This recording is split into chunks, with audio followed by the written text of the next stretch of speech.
Salam alaikum à tous et bienvenue sur ma chaîne Accro Maroc, la chaîne dédiée aux amoureux du Maroc. J'espère que vous allez bien et que chez vous, tout le monde la baisse. Bon les amis, dans cette vidéo, je vais vous partager des images qui vont vous choquer.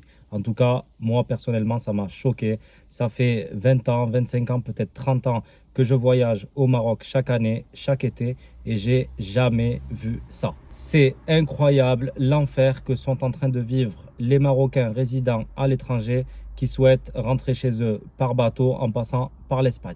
Je vous laisse découvrir les images.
Bon les amis, comme vous venez de le voir par vous-même, la situation est actuellement catastrophique pour les Marocains résidant à l'étranger qui souhaitent regagner leur pays en passant par Ceuta.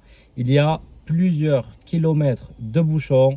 Ça va jusqu'à Fneder, comme vous avez pu le voir sur les photos, on reconnaît la mosquée de Fneder, donc 5 à 6 kilomètres de bouchons, ce qui correspond à environ 8 à 9 heures d'attente. Il y a des gens qui ont passé la nuit à attendre dans la file pour pouvoir gagner le port et enfin embarquer. Et je peux vous dire que les gens sont en train de souffrir. Il y a des familles avec des enfants en bas âge, des nourrissons, des femmes enceintes, des personnes âgées. Et elles sont en train d'endurer une misère sans nom. C'est vraiment une grosse galère que ces familles-là sont en train de vivre. Il y en a qui sont partis de chez eux 24 heures avant l'heure d'embarquement et malgré ça, ils sont toujours en train de patienter en plein soleil. Il y en a même qui ont passé la nuit dans les embouteillages comme vous pouvez le voir sur ces images. Franchement, moi ça me laisse sans mots. Je suis vraiment choqué, triste, je compatis vraiment pour eux parce qu'ils sont vraiment dans une situation délicate, ils peuvent rien faire, mais absolument rien faire. S'il y en a qui ont une urgence ou autre, je sais même pas comment ils peuvent se débrouiller. Il n'y a pas de toilette, il y a pas ils n'ont pas d'assistance, il n'y a personne qui est là pour les aider. Ils sont là en plein soleil à attendre que ça avance. Toutes les heures, tu vas avancer peut-être d'1 kilomètre et encore, hein, 1 kilomètre c'est beaucoup. Des fois, ça avance beaucoup moins vite.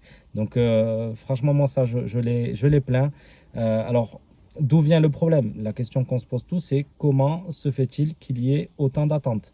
10 heures d'attente pour entrer à Ceuta, c'est du jamais vu. Moi, en tout cas, j'avais jamais vu ça. Je vous dis, ça fait 30 ans que je vais au Maroc, j'ai jamais vu 10 heures d'attente à Ceuta. Je veux bien 4, 5 heures d'attente. Et encore, hein, encore, ça fait beaucoup. Mais là, 10 heures, c'est énorme. Une file de 5-6 km de bouchon. En fait, c'est très simple. Les ports avaient publié une circulaire, un message dans lequel ils disaient attention, les dates à éviter. Donc il y avait certaines dates qu'il fallait absolument éviter et là on est en plein dedans. C'est un document que je vous ai déjà partagé dans une vidéo précédente. Je vous le remets ici pour ceux qui ne l'ont pas encore vu.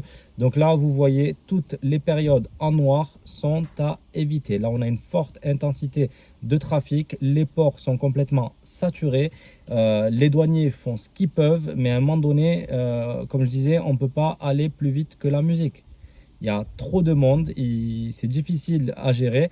Et là, franchement, si vous avez la possibilité, n'hésitez pas à changer vos billets, à les prendre à partir du 1er septembre. Alors, je sais qu'il y a l'école qui va démarrer au 1er septembre et que du coup, vous pouvez peut-être pas changer vos billets, mais sachez que c'est ce qui vous attend si vous partez sur cette période-là. Les autorités portuaires avaient même fait passer ce message dans lequel ils disaient que du 25 au 28 août, il y a une très forte intensité de trafic. Donc là, on est en plein dedans. Aujourd'hui, on est le 26 août et effectivement, c'est blindé. Depuis le 25, en fait, depuis avant-hier même, depuis le 24 au soir, c'est complètement blindé. Et ça va continuer comme ça. Aujourd'hui, cette nuit, ça va être blindé de monde aussi. Demain, après-demain, les ports seront complètement saturés. Ça risque de se calmer lundi, mais c'est pas sûr parce que les gens, je vous dis, ils cherchent à rentrer pour le 1er septembre. Donc lundi, on n'y sera pas encore, mardi non plus.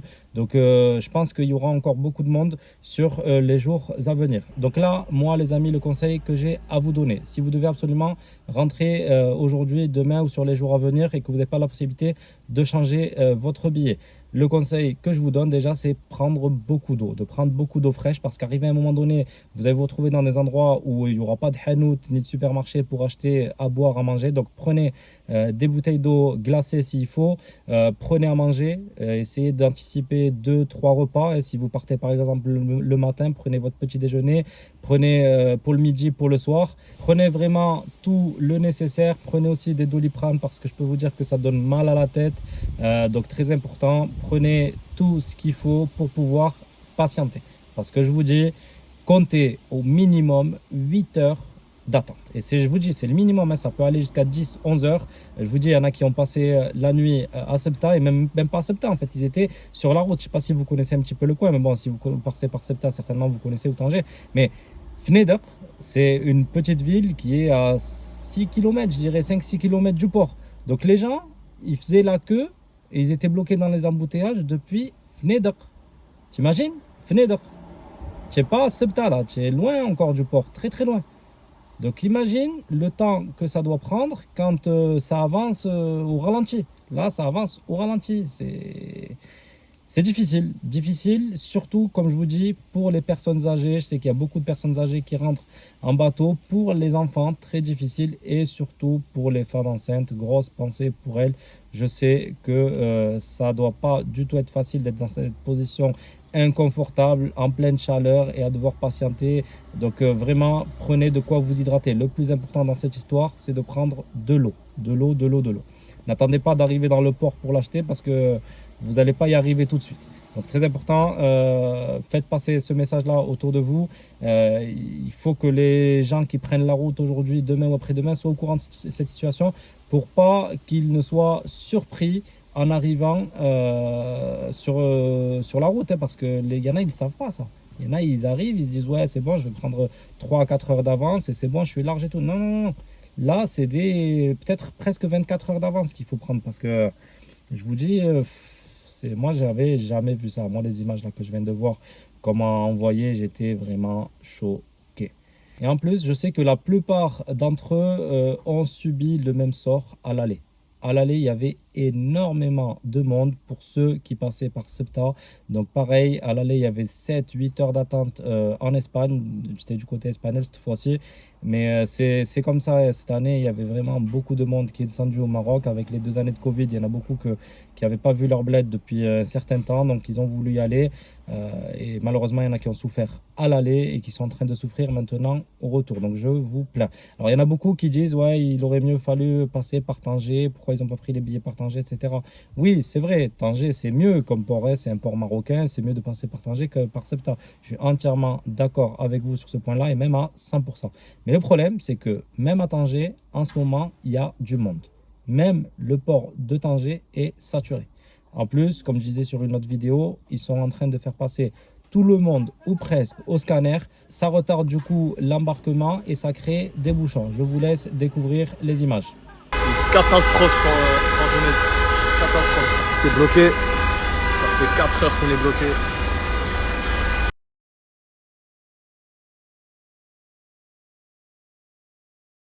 Bon voilà les amis, comme vous venez de le voir, pareil, à Tanger Med, c'est bloqué. Il y a vraiment beaucoup de monde, beaucoup. Alors je vous dis, moins d'attente qu'à Ceuta, parce que Ceuta c'est vraiment la catastrophe, comme je vous disais, j'ai jamais vu ça. Mais pareil, il va falloir faire preuve de patience si vous passez par Tanger aussi. Il y a beaucoup de monde, le port est complètement saturé et on est en période de haute intensité de trafic qui nous avait prévenu. On ne peut pas dire qu'on n'avait pas été prévenu. Ce message-là avait été partagé par les autorités portuaires marocaines il y a déjà plus d'un mois. Donc on devait s'y attendre. Bon, je ne sais pas si tout le monde a eu l'information ou pas. Mais franchement, si vous vouliez éviter tous ces embouteillages, il fallait rentrer beaucoup plus tôt. Il y a des gens qui sont rentrés le 15, le 16 août, même jusqu'au 20 août, ça roulait très bien. Mais là, je vous dis, à partir du 24-25 août, les prévisions, c'était ce qu'elles étaient. Ils savaient très bien que tout le monde voulait rentrer avant la rentrée scolaire et que du coup, il y allait avoir beaucoup de monde. Donc moi, le conseil que j'ai à vous donner pour les années à venir, évitez la fin août pour le retour. Essayez soit de prendre début septembre si vous avez la possibilité, si vos enfants, si vous n'avez pas d'enfants ou si vos enfants reprennent un peu plus tard. Mais si vous n'avez pas cette possibilité-là, il faut absolument rentrer avant le 20 août. Parce que là, c'est un enfer. C'est un enfer que sont en train de vivre ces Marocains-là. Moi, je vous dis, j'aimerais pas être à leur place. J'aimerais pas être à leur place. Il y en a qui ont fait une nuit blanche là. Nuit blanche, à attendre dans la voiture, à avancer en première, deuxième. La deuxième, je suis même pas sûr qui passait la deuxième. C'était plutôt que des premières, point mort, je démarre, j'éteins, coup de klaxon. Et les klaxons, ils t'avancent à rien. Hein. Je veux dire, c'est pas en klaxonnant aux abords du port ou dans le port que les douaniers ils vont plus vite. Les douaniers, je vous dis, ils font de leur mieux. Ils font de leur mieux. Il y a trop de monde. Ils sont obligés de faire leur contrôle. Il y en a des fois qui me disent « Ouais, mais moi, ils m'ont ouvert le coffre, ils m'ont fait descendre ceci, ils m'ont fait descendre cela. » Et oui, mais ils sont obligés, c'est leur travail. Il ne peut pas dire « Passe à tout le monde », c'est impossible. Sinon, il ne fait pas son travail correctement, il va se faire taper sur les doigts par son chef. Et à un moment donné, il est obligé. Il y a un certain nombre de voitures qui doivent passer au scanner, et un certain nombre de voitures à qui on doit ouvrir le coffre, d'autres à qui parfois on demande même d'ouvrir le porte-bagages ou le toit sur le coffre si vous avez des choses sur le toit. Donc, il est obligé de faire ce travail-là. Donc, il ne peut pas, lui, aller plus vite que ça. Lui aussi, il aimerait bien qu'il y ait moins de monde et que son travail soit plus cool et tout. Mais là, il a trop de monde. Je t'ai dit, les voitures, il envoie à perte de vue. Ça s'arrête jamais là en ce moment. Ils travaillent 24 heures sur 24. Donc on ne peut pas leur en vouloir aux douaniers. Ils ont ce contrôle-là des bagages et tout à faire. Parce qu'en plus, vous savez qu'il y a un certain nombre de produits maintenant qui sont interdits. Vous ne pouvez pas, par exemple, importer du Maroc 15 kg de farine, 20 litres d'huile, 10 kg de fruits, 20 kg de légumes. Ça, c'est plus possible. Alors, ce n'est pas les Marocains qui vont vous les mettre à la poubelle, c'est les Espagnols. Les Espagnols, s'ils vous fouillent votre véhicule, ils vont vous mettre tout ça à la poubelle si vous êtes en excédent. Ils autorisent 10 kilos. 10 kilos et 3 litres d'huile. Si vous avez plus que ça et qu'ils vous contrôlent, ils peuvent vous jeter l'excédent à la poubelle. Il y en a beaucoup qui me disent « Ouais, mais moi je suis passé, on m'a rien contrôlé, tout est passé. » Oui, parce qu'ils n'ont pas vraiment contrôlé. Mais il y en a beaucoup, je reçois beaucoup de commentaires de gens qui me disent « On m'a jeté ceci à la poubelle, on m'a jeté cela à la poubelle. » Donc, moi, je vous dis, faites attention à ça aussi. Pareil pour les tests PCR. Il y en a qui me disent ouais, j'ai fait mon test PCR pour rien, on ne me l'a même pas contrôlé. Mais il y en a d'autres aussi en commentaire qui me disent heureusement que j'avais mon test antigénique ou mon test PCR parce qu'on me l'a demandé. Des fois, c'est les douaniers marocains qui vous les demandent. Des fois, c'est les douaniers espagnols. Donc, tu ne peux pas savoir ce genre de choses-là. Donc la règle, elle est comme ça. Ils te disent il faut un test PCR, il faut un test antigénique. Si tu n'es pas vacciné, si tu es vacciné et que ton schéma vaccinal est à jour, tu n'as pas besoin de test PCR. Et c'est valable uniquement pour les personnes de plus de 12 ans. Ça veut dire que si vos enfants ont moins de 12 ans, vous n'avez pas besoin de produire de test PCR ni de vaccin. Bon voilà, j'espère que toutes ces informations-là vous seront utiles. N'oubliez pas de les partager autour de vous. Je vous ai dit, surtout si vous connaissez des gens qui prennent la route aujourd'hui ou demain ou après-demain ou même jusqu'à la fin août, il faut absolument qu'ils voient cette vidéo, qu'ils se rendent compte de la situation pour pas qu'ils se retrouvent coincés sans rien et à devoir attendre des heures et des heures sans même avoir de l'eau. Parce que je vous dis, la problématique c'est l'eau, c'est les toilettes aussi. Compliqué pour ceux qui se retrouvent dans les bouchons et quand il n'y a pas de toilettes aux alentours, ben c'est compliqué. Et là, malheureusement, on ne peut même pas en vouloir aux autorités marocaines parce que c'était sur la route. À un moment donné, tu veux les mettre où les toilettes? Il n'y a pas d'endroit où tu peux poser des toilettes. C'est comme ça. Là, il Il faut, comme je vous ai dit, vraiment faire preuve de patience. Inch'Allah, khair. Le plus important, c'est de vous dire que vous avez passé de bonnes vacances, de rentrer bikhair ou ala khair, que tout se passe bien. Après, l'attente, c'est comme ça. Je vous dis, c'est pas quelque chose de nouveau. Le Maroc, ça fait des années que c'est comme ça. Quand on y va l'été, il y a certaines périodes où il y a beaucoup de monde et certaines périodes où il faut effectivement faire un peu plus preuve de patience. C'est bien, la patience, c'est une vertu et j'espère que vous allez pouvoir patienter du mieux que vous pourrez. Voilà les amis, je vous remercie encore une fois de m'avoir suivi. N'oubliez pas de vous abonner à ma chaîne et d'activer la petite cloche pour recevoir toutes mes nouvelles vidéos. Je publie des vidéos qui concernent le Maroc tous les jours. Pensez aussi à liker cette vidéo, ça vous coûtera rien. Un petit pouce bleu, ça me donnera que de la force. Il ne me reste plus qu'à vous souhaiter un bon retour pour ceux qui sont en train de rentrer en France ou en Belgique. Je sais qu'il y a beaucoup de Belges, il y en a qui rentrent en Allemagne, en Hollande. Alors je vous plains encore plus parce qu'il vous reste encore de la route. En plus de cette attente-là, il y a le bateau plus les 1500 ou 2000 km que tapent certains. Franchement, courage et force à vous les amis. Je souhaite également une bonne fin de vacances à ceux qui sont encore au Maroc et à qui il reste encore quelques jours de vacances. Et je souhaite aussi de passer de très bonnes vacances à ceux qui partent là dans les prochains jours. Je sais qu'il y en a pas mal qui partent sur la fin août, début septembre. Alors pour vous, vous pouvez être tranquille. Il y aura vraiment personne sur le bateau. Vous aurez le bateau pour vous seul. Il y a vraiment très peu de monde en ce moment dans le sens France-Maroc ou Espagne-Maroc. Donc bonnes vacances à vous si vous allez en vacances que maintenant. Je vous remercie les amis et je vous dis à très vite pour une nouvelle vidéo. Ciao les amis.